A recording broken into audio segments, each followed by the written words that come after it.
I wanted to start with a few figures, a few numbers from the latest maternal mortality in fragile and conflict-affected situation technical brief. So this report, which is here behind me, which came out very recently, just a few weeks ago. So that's really the latest figures.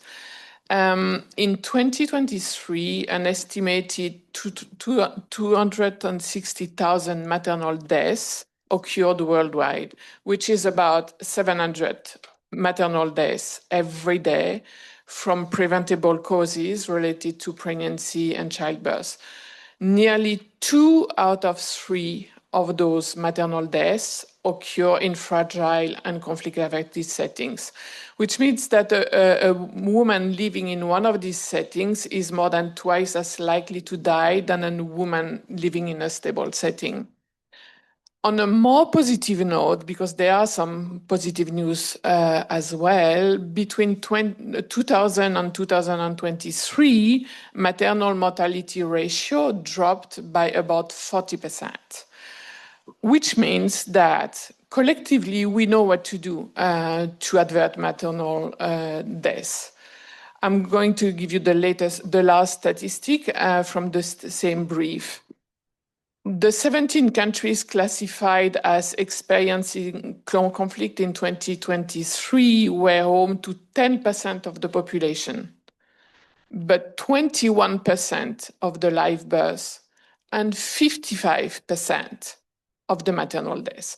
So just to give you an overview of the inequity and the difficulties for women living in humanitarian settings. And it's, the reasons are also very clear because pregnancies do not stop during crisis. Sexual violence increases during crisis. And the need for care doesn't wait for coordination meetings or funding decisions. So that's why collectively in the SRH community, we develop what we call the MISP, which is the Minimum Initial Service Package. It is based on evidence and it defines the minimum life-saving SRH services that must be available from day one of every emergency, prioritizing what is the most impactful to reduce mortality, morbidity, and long-term consequences. The M of MISP means minimum. Minimum means that it's not aspirational, it's not political, it is an agreed humanitarian standard. Minimum life-saving care must remain non-negotiable. And it's not only about standards. I mean, here this session is about accountability to women and girls. So accountability means that if a woman goes into labor, she must be able to deliver safely. If she's raped, she must receive treatment within 72 hours. If she doesn't want to become pregnant in the middle of chaos, she must be able to have access to contraception. So basically, biology doesn't reset. Another few numbers just for you to understand the scale. At any given time, there is about 4% of the population which is pregnant. For example, in a situation where you have 500,000 people who are affected by a crisis, so 500,000, that means that 20,000 are pregnant at any time.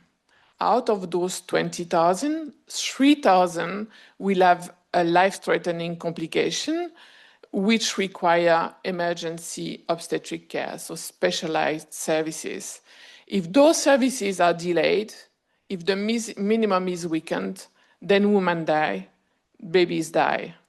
It's not ideological, it is just mathematical.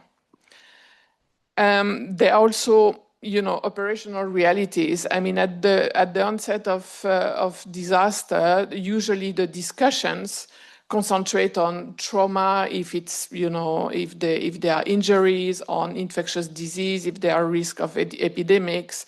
But still, as we showed before, there are thousands of women who are pregnant.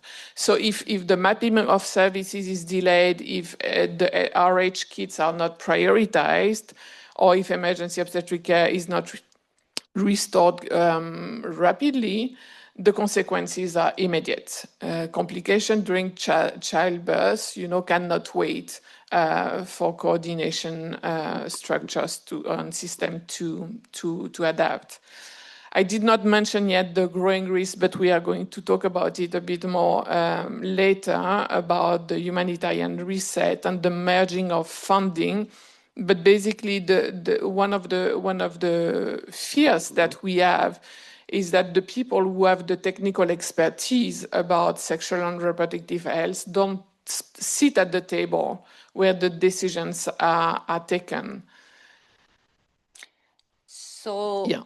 Thank you so much for giving us a comprehensive overview. You are visiting countries, you are working in countries in humanitarian crisis. So very briefly, because we are going into more in depth with very specific examples, what are the challenges, what are the opportunities that you see?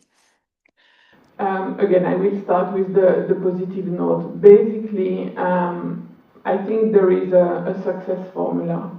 When you have preparedness, local capacity, capacity on the ground, and coordination, you can actually make things work. In SRH, like in other sectors, we have the issue of access with health facilities destroyed or targeted, supply chain. The health staff might be, is overwhelmed. They might not be able to provide the services. And then coordination. I really would like to insist on coordination, because without clear SRH leadership and SRH indicators, because that's what makes us, monitor and assess the situation better, it's very difficult to succeed. I just wanted to, before going to the field, I just wanted to read a statement from the 2024 World Health Assembly. It says that based on the current trends, it is likely that more than 4 out of 5 countries, so 80%, will not achieve their national maternal mortality target as per the Sustainable Development Goal, and 64 countries will miss the neonatal mortality target. In 2025, UNFPA undertook an analysis of the MISP readiness assessment that we conducted in 77 countries. So the MISP readiness assessment is a process where key stakeholders are requested to assess whether they would have the capacity to respond to a crisis, to scale up during a crisis. And 48% responded, when putting all things together, that they are actually not even able to provide the minimum in time of stability. And the most significant gaps are in human resources and supplies. But just to respond now to your question very quickly. Yeah. 1 minute.